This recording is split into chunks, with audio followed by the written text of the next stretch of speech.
നിർഭാഗ്യവശാൽ പലരിലും സഭ എന്ന് പറയുമ്പോൾ അവന്റെ കൗദാശിക തലത്തെ വിസ്മരിക്കുകയും അതിന് സാമുദായിക തലത്തിന് പ്രാധാന്യം നൽകുകയും ചെയ്യുന്ന ഒരു സ്ഥിതിവിശേഷം ഇന്നുണ്ടായിട്ടുണ്ട്.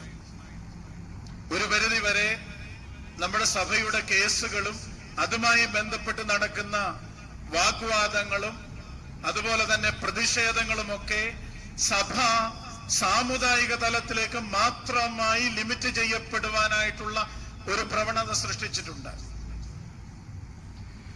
കൈ ഉയർത്തി ജയ് ജയ് കാതോലിക്കോസ് വിളിക്കുന്നവർ മാത്രമേ സഭാസ്നേഹികളാകുന്നു എന്ന് ആരൊക്കെയോ നമ്മെ പഠിപ്പിക്കാൻ തുടങ്ങിയിട്ടുണ്ട്. ഞാൻ പറയും, ഇത് രണ്ടിന്റെയും സമഞ്ജസമായ സമ്മേളനം, ബാലൻസിങ് ആവശ്യമാണ്. എന്നാൽ ഞാൻ കുറെ കൂടെ വ്യക്തമായിട്ട് പറയട്ടെ, സാമുദായിക സഭ എന്ന് പറയുന്നത് കൗദാശിക സഭയുടെ സപ്പോർട്ടിംഗ് സിസ്റ്റം മാത്രമാണ്. ഈ സഭയുടെ കൗദാശിക സഭയുടെ നിത്യജീവനിലേക്ക് നമ്മെ നയിക്കുന്ന ഈ ജീവിത ശൈലിയുടെ ഭരണക്രമങ്ങളും ഇൻഫ്രാസ്ട്രക്ചറും ഒക്കെ അതിന്റെ പ്രാധാന്യമുള്ള അതിന്റെ ഗോളിനെ, അതിന്റെ ലക്ഷ്യത്തെ സപ്പോർട്ട് ചെയ്യുന്ന സംവിധാനങ്ങൾ മാത്രമാണ്.